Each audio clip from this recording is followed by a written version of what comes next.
Well, hello everyone. Fancy meeting you here. Man, how did you get in here? All right, so we're going to do Daniel chapter 5, part 2. Actually, that's 4. Part 2 today. And just as a way of review, I thought I'd use the pictures that I drew last time because that's kind of a fun way to do a review, I think. All right. So we talked about how at the end of chapter 4, old Nebuchadnezzar really understood God, so we gave him a heart in his beard. But then his son or his grandson decided to have a drinking party. And where did the cups for holding the drink come from? The temple in Jerusalem. Yeah, so he's using God's things to drink wine and alcohol and praise idols. And so here he is, and he is so proud of himself that he points at himself, and here's all of his lords and his wives and his concubines or his extra girlfriends, and they're all drinking to the gods of gold and silver and bronze and iron girders and wood and logs. And is this stone? I don't know why that's a stone. This is like a very boring stone. That's a rock. Let's just pretend he's a rock. Does that look like a rock? I don't know. Oh. All that they are having the party of their life, the party of a lifetime, quite literally. And then they saw the what? Dun, dun, dun. The handwriting on the wall. And it Mr. wrote Dan, words. Yeah? it's like they were using God's stuff against God. That's a good way of putting it. They were using God's things instead of up for him, instead down toward these idols, against him. Good description. So Belteshazzar was all stressed out, and his knees were knocking, and he says, if you can tell me what it means, I'll give you a new coat and gold chain. And nobody could figure out what it meant. So mom showed up. I really think it's his mom. I don't think it's his wife, because the wives and the girlfriends were at the party, but this lady shows up. So I think it's his mom. Mom shows up, and guess what? I know somebody, and his name is Daniel, and you should go get Daniel.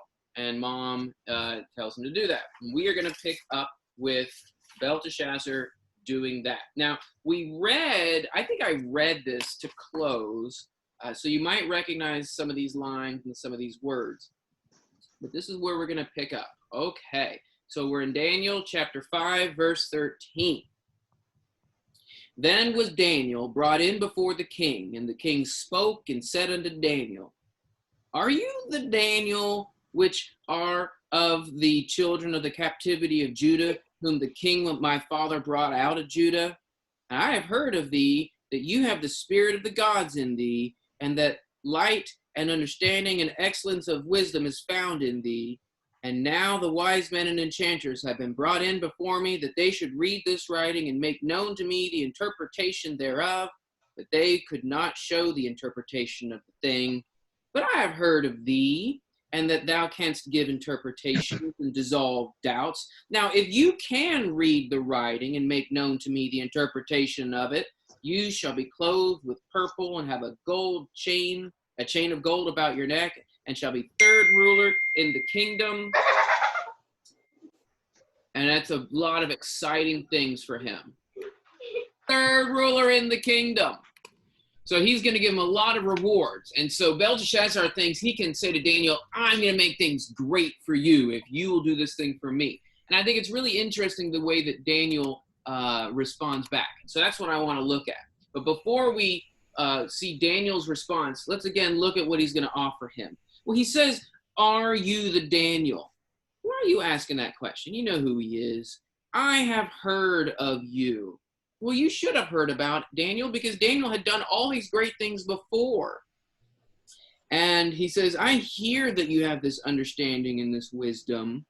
And I almost get the impression that Belteshazzar, I remember how he looks. Belteshazzar, okay, he's got this beard. And what else did he have? Did he have a mustache? Yeah, he has got a bulbous mustache. Oh, but we got to do his nose upwards, right? Yep. Because he's proud. I think he's like trying to be proud and say, here I am, And I'm something great. Oh, we got to give him a spiky crown because he's the king, and there's some hair sticking out the sides. So I feel like he's trying to look down on Daniel. Okay? Daniel's old now, so we'll give him a bald head. Daniel's a bit older now. I think he's looking down on Daniel. And not just because he's tall. I could imagine him trying to stand up on a bunch of pedestals so that he would be bigger than Daniel, so that he could say, Daniel, I am more important than you, and I need your help.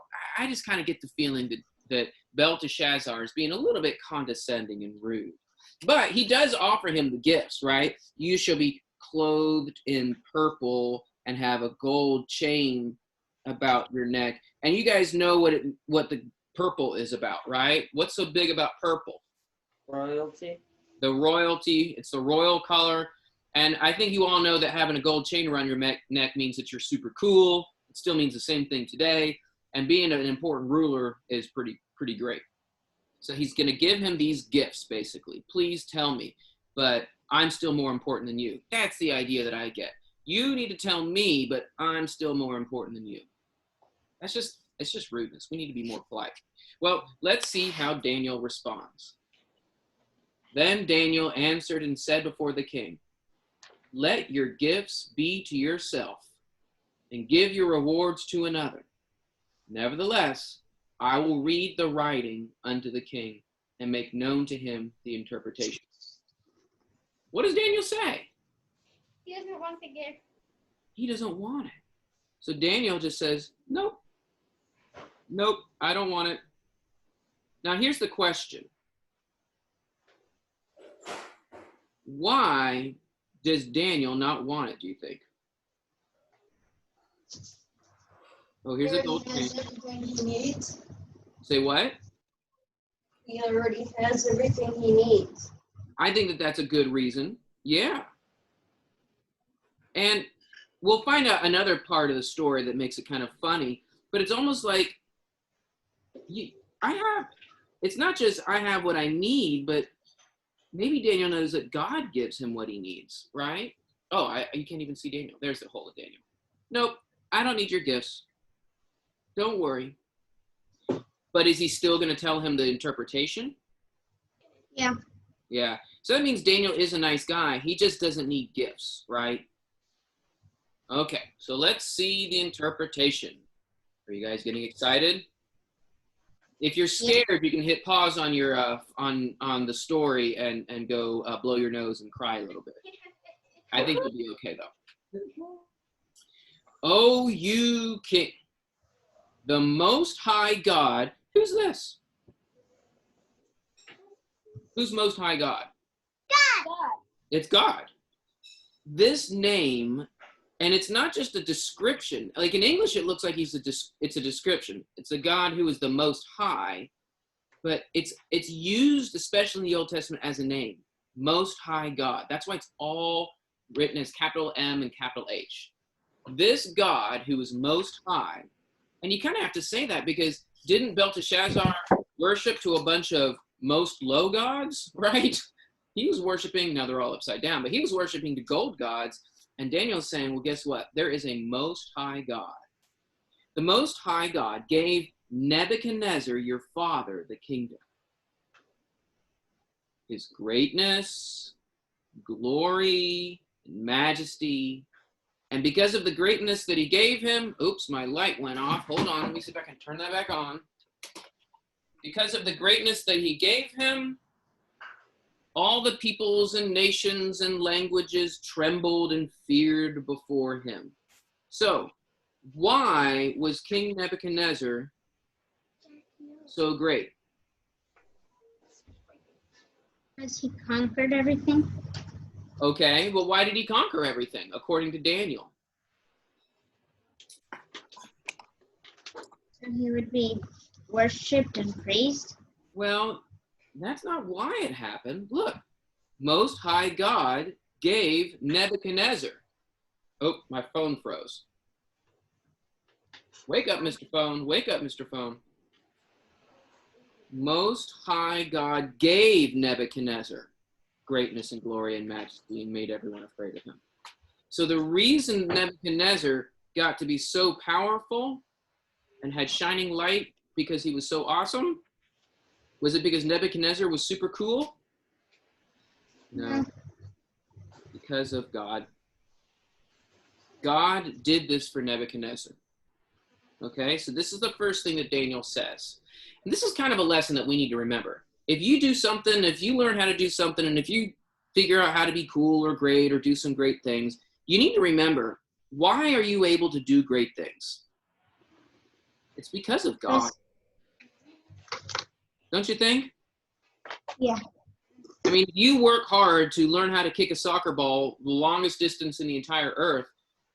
God's the reason that you can do stuff still, even if you work hard. He's the reason you can work hard.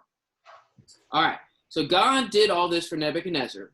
Whom he would kill, he killed. And whom he kept alive, and whom he would, he kept alive. And whom he would, he raised up. And whom he would, he put down. Nebuchadnezzar had everybody in his hand. I don't know how many fingers he has there, but you get the idea. Here's two people. I'm going to put them in Nebuchadnezzar's hand, okay? And if Nebuchadnezzar liked one, they would get to live. And if Nebuchadnezzar didn't like one, guess what would happen? They would get killed. Nebuchadnezzar had power. But when his heart was lifted up, whose heart? Nebuchadnezzar's heart. So Nebuchadnezzar had a heart. When his heart was lifted up, I think that means with pride, and his spirit was hardened, that he dealt proudly, yup, it was pride, he was deposed from his kingly throne, and they took his glory from him, and he was driven from the sons of men, and his heart was made like beasts, and his dwelling was with the wild donkeys. He was fed with grass like the oxen, and his body was wet with the dew of heaven. What story is Daniel telling? Do you remember this story? Yeah. Yeah. It's when Nebuchadnezzar was turned into an animal, and he was like eagle's feathers and eagle's claws, right? And he lived out in the woods or in the fields, and he was not able to be king for a long time. How long? Do you guys remember how long it might have been? 7 years. 7 years is what people think it is. So for 7 years, he went from the biggest, most awesome guy in the world down to this. Until he knew that the Most High God rules in the kingdom of men, and that he sets up over it whomsoever he wills. Nebuchadnezzar learned this important line, that Most High God rules in the kingdom of men, and he sets up over them whomsoever he wills. Did Nebuchadnezzar learn that it wasn't his own power that made him great, but that it was God? Yeah. Yeah. So basically, Daniel is telling Belshazzar the story of Daniel chapter 4, right? This is chapter 4. Why is Daniel telling Belshazzar that story? Because Belshazzar needs to study the Bible? Hey, Why, Jack? yeah, I think it's to remind Belshazzar that God is so powerful. Just like Nebuchadnezzar was reminded. Yep. And what do you think Belshazzar is getting reminded of right now? That God is so powerful? Let's remember, what was Belshazzar doing right when the hand started writing on the wall? He was using God's special cups. Is that a proud thing? I can use God's things however I want, even to worship idols. That's not a safe thing to say. It's not a good thing to do. So the first thing Daniel tells Belshazzar is the story of Nebuchadnezzar getting turned into an animal. All righty. What does he say now? And you, his son, O Belteshazzar, you have not humbled your heart. Uh-oh. If we don't humble our heart, and if we have pride, ooh, that's what I'll do. I'll do a heart with exclamation points saying, look at how important I am. What do you think is going to happen if we have a proud heart? What's God going to do? Be angry. He's going to be angry. He's probably going to give us an opportunity to have that pride crushed. Don't you think? We'll do something really embarrassing, and then we'll realize, you know what? I shouldn't be so proud. And you, his son, O Belteshazzar, have not humbled your heart, even though you knew all this. But you have lifted up yourself against the Lord of heaven. And you have brought the vessels of his house, the cups, right? Remember the cups that he was drinking the wine out of? They're on the cup there. You have brought the vessels of his house before you and your lords and your wives and your concubines, and have drunk wine in them. And you've praised the gods of silver and gold and brass and iron and wood and stone. Remember how they were doing idol worship with these things? I don't know why that looks like an idol. That doesn't look like that's supposed to be an idol. I don't know what that is. Let's just say it's an idol. Okay, there's an idol, and then there's the log one. We'll just say here's the log one. The twig. All right. You've been praising these idols with Yahweh's cups. And these idols, they do not see, they see not, nor hear, nor know. What does that mean? This is a really cool line. They're not alive. They're not alive. Can this idol see? No. Can it hear? No. No. Can it know anything? No. No. Can't read. It's frozen. Uh-oh. Neither can my phone. All right. Can these gods see anything? No. Nope. Can these gods hear anything? No. Can these gods know anything? No. No. Can this God? Yes. Yes. Yahweh, Jehovah God, he can. He can see, he can see and hear, and he can know. And what do you think? Do anything. What? He can do anything he He can wants. do anything, right. And what do you think God can see and hear and know about Belteshazzar right now? That he's a really bad man. Exactly. And he has a mucky heart. Yes. Oh, let's draw a mucky heart. There. If that's not a mucky heart, I don't know what that is. Yeah. Those are his king hat. Those are his stressed out eyes and his What? and going all akimbo. And the God in whose hand your breath is, and whose are all your ways you have not glorified. So in whose hand is Belteshazzar standing? God. He's standing in God's hand. Did Belteshazzar know it? No. No. Does Belteshazzar know it now? Yeah. Yep. And has Belteshazzar glorified God? No. No. He did glorify a chunk of metal and a wooden stick thing. Is that good? No. No. All right. Then was the part of the hand sent from before him. Who sent the hand? God. God did. And this writing was inscribed, and this is the writing that was inscribed. Many, many tekel upharsin.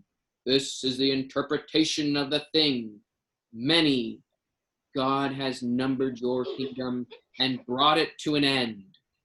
Tekel, you are weighed in the balances and are found wanting. Perez, Your kingdom is divided and given to the Medes and the Persians. Dun, dun, dun.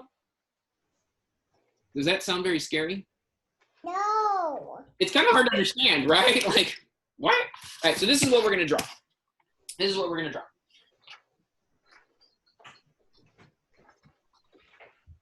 All right. All right, so the hand scratched it on the wall. Many. Or you said that one twice.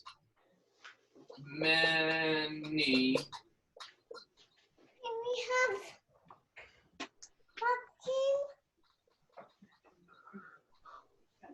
Heckle. Man, I don't know how to spell Ufarsin. Hold on now. Ufarsin. Ufarsin.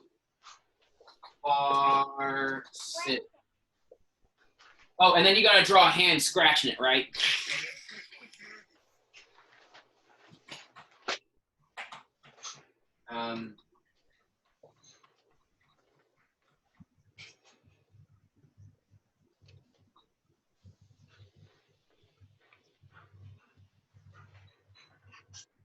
There's the bone hanging out. I'll do long fingernails.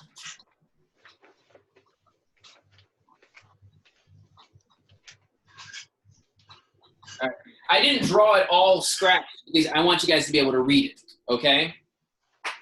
Now, these words, do you know what they mean in English? No. They don't mean many tekel of farsin. I mean, those are the words that were actually spoken. Essentially, if you were going to translate them into English, it means counted. He says counted twice. Counted, counted. Weighed. And, oh, how's the other one go? And divided. And then Perez sounds like Persia, kind of. True. That's what it sounds in. That's what it says in my Bible. It sounds like it, but it isn't. Really, the idea is,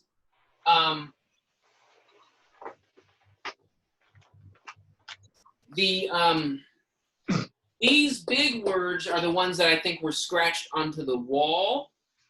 And when he's describing Ufarsin, he describes it in another form. You are running. Did you like your run? Those are the same words, but they're spelled in different ways to talk about other ideas. And so this is the word I think scratched on the wall, but he describes it with the smaller word.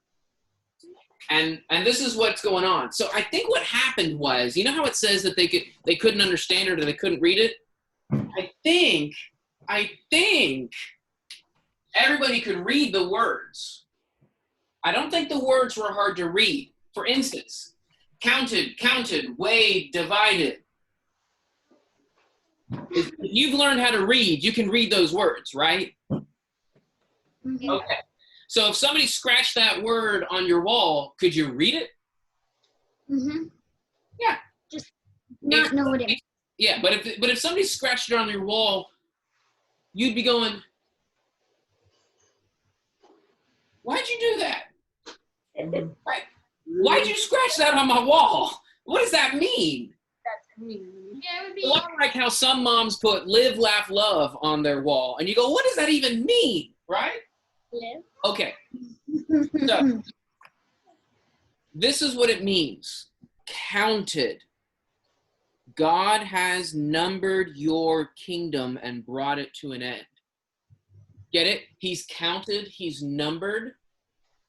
He's counted your kingdom, he's numbered your kingdom, he's calculated your kingdom and brought it to an end. What does that mean? What does it mean if somebody says your kingdom is brought to an end? It's at an end. It's at an end. Yeah, that's what it means. It means what it says, it says what it means. Okay. The other one is tekel, which means weigh. And that one says, you are weighed in the balances and have been found wanting. What does it mean to say to somebody, you have been weighed in the balances? What does that mean? Like you've been tested. Yeah, it's like being tested. Yeah. Have you ever heard somebody say, well, that you sure don't measure up? You didn't grab a ruler. You didn't measure me. No, it's a figure of speech. You've been weighed in the balances, and you know what? Bonk. You weren't enough. You weren't right. So I've counted the days of your kingdom, and I measured your weight, and then Perez, which means divided. Your kingdom is at an end. You don't measure up. Divided, your kingdom is divided and given to the Persians and the Medes. Oh, yay! So here's his kingdom, right? And it's got towers and yay things in it, and you know, there's his kingdom. There's his kingdom. Okay, there's your kingdom. God says, I counted your kingdom, and it's at an end. Is that a good message for Belteshazzar to hear? No. I've weighed you. Or in English, you might say, I measured you, and you don't measure up. You don't measure up. Is that a good message for Belteshazzar to hear? And then divided. Your kingdom is divided and given over to the Medes and the Persians. Is that a good message for Belteshazzar to hear? No. Okay, so that's what this all means. So do you remember how Nebuchadnezzar had that very proud heart and God went and smashed him? Yeah. Belteshazzar was drinking wine out of God's cups and praising idols. God took that proud heart and went, or at least communicated a message of that, right? Okay. So let's just see what Belteshazzar does. If somebody said this to you and said, you've lost your kingdom and you don't measure up, how do you think you're supposed to act? Scared. Yeah, right? Scared, or what should I do? Or I don't know what to do. Well, let's see how Belteshazzar reacts. Oh, there we go. Then commanded Belteshazzar, and they clothed Daniel with purple and put a chain of gold around his neck and made proclamation concerning him that he should be the third ruler in the kingdom. Wait a minute. Well, he kept his promise, right? So here's Daniel, right? And now he's got a purple cloak. I don't have a purple colored pencil, so you'll just have to bear with me here. There's his cloak. I'll have him waving. There's Daniel. Don't forget about the chain. Oh yeah, he's got a massive bling going on here. I mean, talk about gold chain. He's got gold things, and it's. Oh, I do have yellow. I can make this gold. All right, that's not very golden-y though. There, that helps. So there he is. He is. He's given his new purple robe. I'll draw it, colored lines on it, so that there's something, right? So there's his purple robe, and he's also made number 3 in the kingdom. No, stop it. He's made number 3 in the kingdom. He's got a gold chain, and he has his purple robe. Did he want any of this stuff? No. He didn't want any of this stuff. Here's another thing. Why would you want to be made third in the kingdom when you know that the kingdom is destroyed?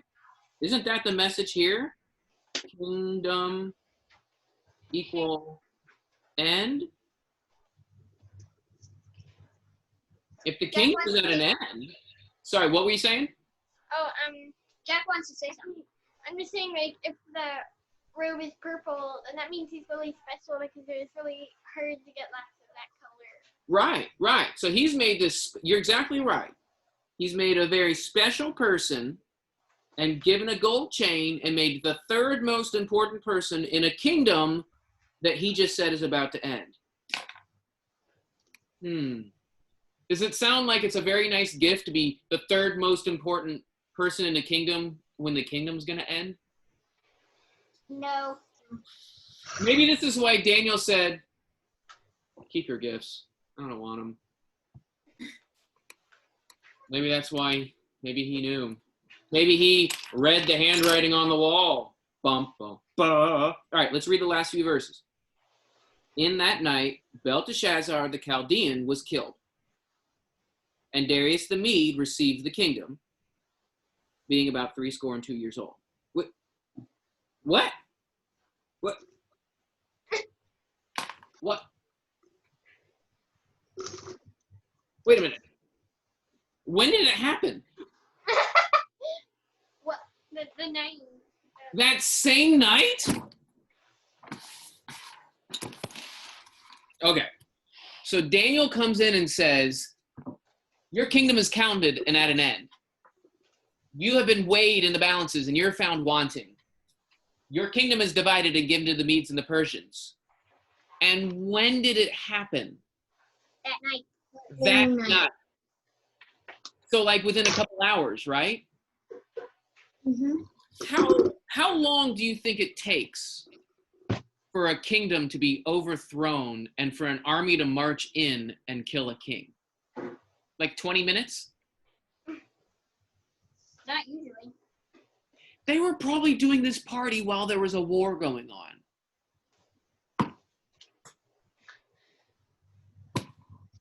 Can you see how proud and foolish Belteshazzar was? You need to see how Belteshazzar thought, I can give really good gifts. No, you can't. You're going to die tonight. I can drink to my gods out of these golden cups. Well, not anymore. Yeah, like you can for maybe 5 minutes, but you're done now. This is a really cool story. Now, most of you will do something proud, and I'm sorry to say it, and something dumb. Raise your hand if you've done that before. I have. All right, now raise your hand if you were immediately killed by an invading army the very night you did it. Okay, I don't see any hands. So none of you have been killed by invading armies yet. Good. This is not usually what God does to us when we do something dumb. But have you done something dumb like that before? I know I have. I get embarrassed to think about those things. Well, guess what? I need to grow up and be better than this. Was Belteshazzar a 6-year-old kid? No, he was a grown-up. This is a time for you to get practice at learning from your mistakes and then not doing them again. Isn't that one of the things that adults say to you? Why did you do this again? And the best answer that we ever have is, I don't know. It's not a very good answer. But we need to grow and learn from this. Belteshazzar never learned that lesson as a kid, it seems like. And he definitely didn't learn it as an adult. And the one time he finally learned it, he got killed. It's time for all of us to learn the lesson. If we do something bad, if we do something foolish, if we do something dumb, we got to stop it. If we did it to somebody, we need to ask forgiveness. If we hurt somebody's feelings, we need to talk to them about it. We need to tell our parents and tell our friends, I'm sorry. I'm going to try to not do that again. Don't you think that things will be okay if we do that? Hey, was Nebuchadnezzar forgiven after his pride? Yeah. He was turned into a monster, a beast, but God forgave him. So if we make mistakes, we can get out of it. We can use God for help. All right. Well, that's what I'm going to do for the lesson today. Do you guys have any questions before we close? Questions about the lesson? Can I show my picture? Well, maybe a little bit later. Does anybody have a question about the lesson? No. No? All right. Well, I will see you guys later. Had a lot of fun with you. Take care, and don't do foolish, proud stuff. See you guys.